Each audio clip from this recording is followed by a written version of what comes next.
মুহূর্তে সঙ্গীত শিল্পীরাও রাস্তায়, গতকাল আমরা একজন ক্রীড়া প্রেমিকরা রাস্তায় নেমেছেন।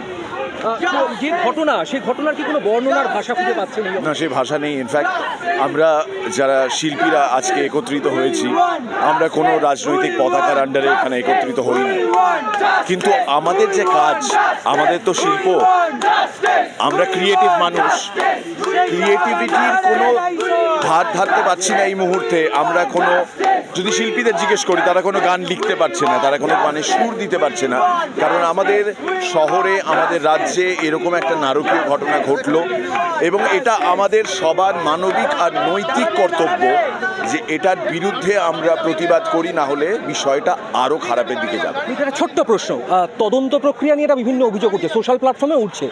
তদন্ত প্রক্রিয়া নিয়ে আমি একটা কথা বলবো, তদন্ত প্রক্রিয়া নিয়ে অনেকে অনেক রকমের মতামত দিচ্ছেন, কিন্তু বিষয়টা হচ্ছে যারা তদন্ত করছেন তারাই এক্সপার্ট, তারা ডিসিশন নিন।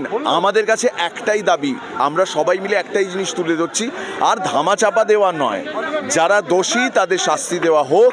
এইটুকু তো একটা বাচ্চাও বুঝে গেছে যে এটা শুধুমাত্র একজনের কাজ নয়, তো আর বাকি যাদের কাজ এটা, তারা দোষী সাব্যস্ত হোক। আমাদের জুডিশিয়ারির ওপর আমাদের বিশ্বাস রয়েছে, ভরসা রয়েছে। আমরা চাই দোষীদের দ্রুত শাস্তি হোক, আর এরকম ঘটনা ভবিষ্যতে যাতে না ঘটে এই বিষয়ে আমার মনে হয় একটা সামাজিক সচেতনতা গড়ে তোলা দরকার। একেবারেই আমাদের সঙ্গে এই মুহূর্তে ছিলেন মীর আফজার আলী, এবং তার যেটা পরিষ্কার বক্তব্য যে সামাজিকভাবে বিভিন্ন ঘটনা, বিভিন্ন প্রশ্ন যেখানে সামনে আসছে, কিন্তু তার তরফ থেকে একটাই দাবি যে সঠিকভাবে জাস্টিস করা হোক, আর যেন কোনো তথ্য বা কোনো প্রমাণ বা কাউকে আড়াল করা না হয়, ধামাচাপা দেওয়া না হয় পুরো কেসটা বা পুরো এই ঘটনাকে কেন্দ্র করে। এবং সোজা সাপটা তার বক্তব্য যে বিভিন্ন রং, বিভিন্ন কালারকে উপেক্ষা করে এই মুহূর্তে তিনিও শিল্পীদের সঙ্গেই পথে নেমেছেন, কারণ দিনের শেষে তিনি একজন শিল্পী, ফলে তার দাবি সঠিক জাস্টিস পাক আর জি কর ঘটনা। ক্যামেরা রাজ ঘোষালের সাথে অভিষেক সেনগুপ্ত, ভারত টিভি, কলকাতা।